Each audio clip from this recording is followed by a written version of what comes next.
हिंदू धर्म में दीप पर्व, जिसे दिवाली के नाम से भी जाना जाता है, बहुत ही धूमधाम से मनाया जाता है। लेकिन दिवाली क्यों मनाई जाती है?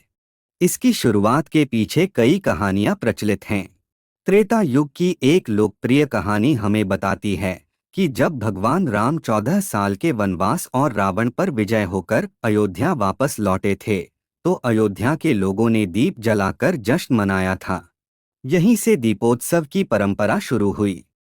दूसरी कथा के अनुसार द्वापर युग में जब श्री कृष्ण ने राक्षस नरकासुर को मारकर प्रजा को उसके आतंक से मुक्ति दिलाई, तो द्वारका के लोगों ने भगवान कृष्ण को धन्यवाद देने के लिए दीप जलाए थे, और तभी से ये दीप उत्सव मनाया जाता है।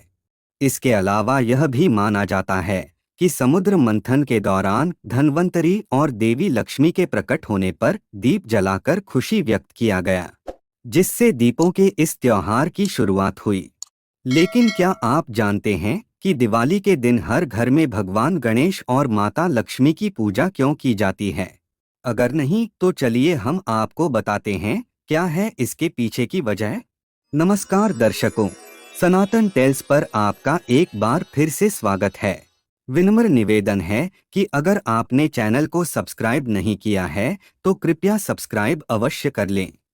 इस कहानी का हिंदू पौराणिक ग्रंथों में वर्णन किया गया है कि आखिर क्यों दिवाली के दिन देवी लक्ष्मी और गणेश जी की पूजा एक साथ की जाती है। कथा के अनुसार प्राचीन काल में एक सन्यासी साधु के मन में राज सुख भोगने की इच्छा हुई, और इसलिए वह साधु प्रतिदिन देवी लक्ष्मी की नियम पूर्वक पूजा करने लगा। उसकी भक्ति से प्रसन्न होकर लक्ष्मी जी प्रकट हुईं और उसे उच्च पद और सम्मान का आशीर्वाद देकर अंतर्धान हो गई। अगले दिन अभिमान से भरा वह साधु राजा के दरबार में पहुंचा और राजा को धक्का देकर सिंहासन से नीचे गिरा दिया। यह देख सभी दरबारी अचंभित रह गए।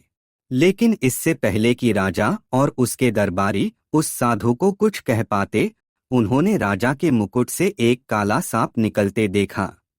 यह समझकर कि साधु ने राजा की जान बचाई है, सभी उसकी जय जयकार करने लगे।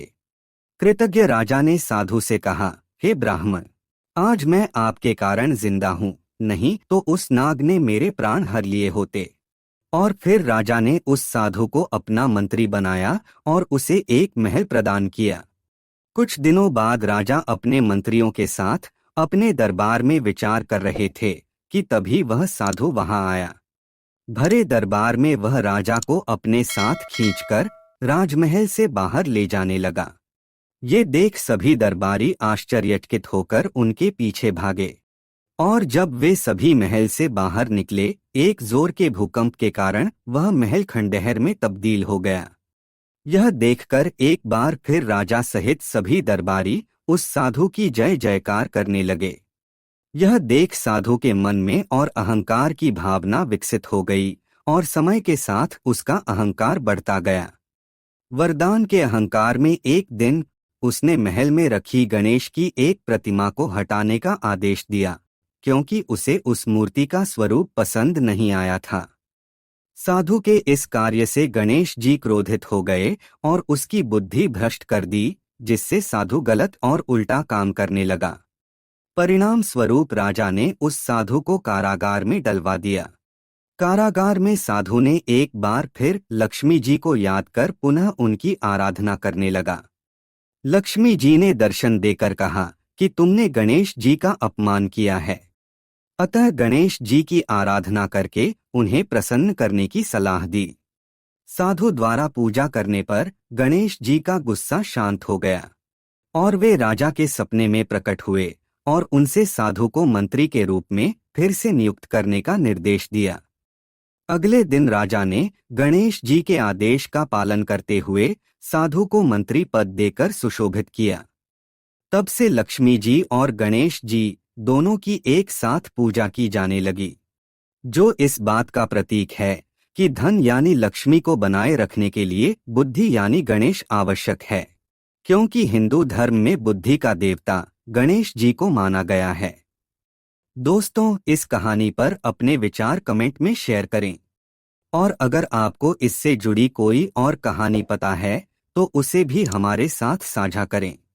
और अंत करने से पहले आप सभी को सनातन टेल्स की तरफ से दीपावली की हार्दिक शुभकामनाएं।